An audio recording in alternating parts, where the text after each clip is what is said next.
Hi, welcome to Comcast Newsmakers. I'm Paul Lisnick, and we're coming to you from the state capitol. We're in Springfield, Illinois. It's veto session. It's a last chance for the government to do anything before a new term. But we've just had some elections, and that nail-biting election finally over for Illinois State Treasurer. And so my guest, the winner, Michaeal Frerichs, soon-to-be former state senator and now treasurer-elect of the state of Illinois. First of all, sir, congratulations. Well, thank you very much. It's a pleasure to be back here on the show. And I'm glad that this is one of your first stops after that confirmation, and so thank you for that.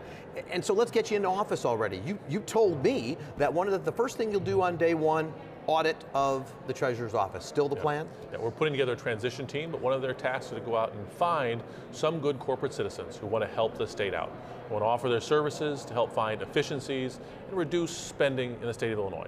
And that's what we're going to do on day one. Is there anything that the current treasurer, Dan Rutherford, has done in policy? You know, he cut out cell phones, took cars back. I mean, he closed offices around the state. Are you going to revisit everything he did, or just say, you know, because he's a Republican, or just say, look, maybe some of the things he did, they were good? Sure. We're going to bring in a fresh set of eyes. We're going to bring our own eyes. We're going to bring some other people, some experts, some finance experts in there to look at this. And if we can find places to have additional savings, we'll do that. If they point out this is a good practice, that's saving the state money, then we'll continue that. So as we sit here now, you know, these are your last days of being a senator. You're going to potentially vote on some things, make a difference. You don't get to play that game anymore. You don't get to be sort of making legislation anymore. I know you're not going to miss it, but are you going to miss it? There are great friendships here, and what I really like about serving in the state Senate is there are any number of issues you can work on.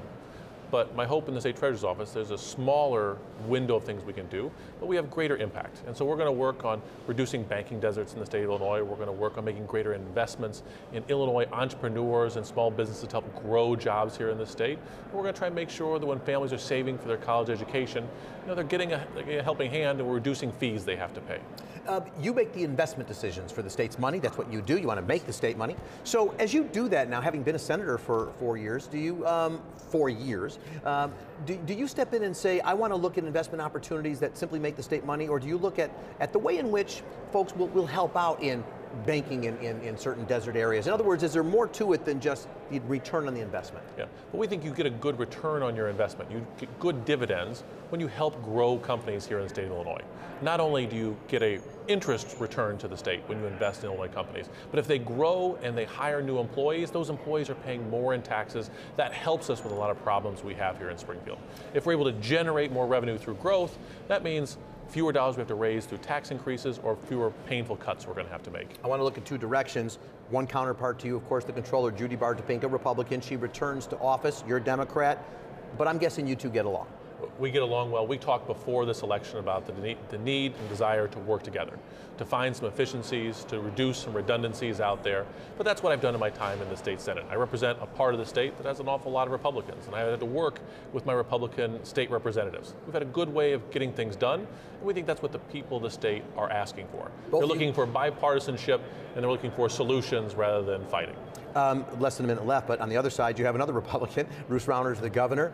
What kind of relationship do you expect to have with him going forward? He's a businessman, you know. Yeah. Well, so I think on things like making investments in Illinois venture capital to help grow jobs in the high-tech and biomed industry in the state, we're going to have a lot of agreement. So we're going to sit down, we're going to talk about our areas of agreement and work together on those. We're not going to agree on every issue, but where we can find common ground, we're going to push forward and make Illinois going in the right direction. The number one program that you want to keep going, you step into office, aside from the audience, what do you look most forward to saying, here's what I want to do? Well, college education has been so important to me, and we've talked about this numerous times here. I represent the University of Illinois, and we want to make sure that families are saving so their kids have greater opportunities than they might have had.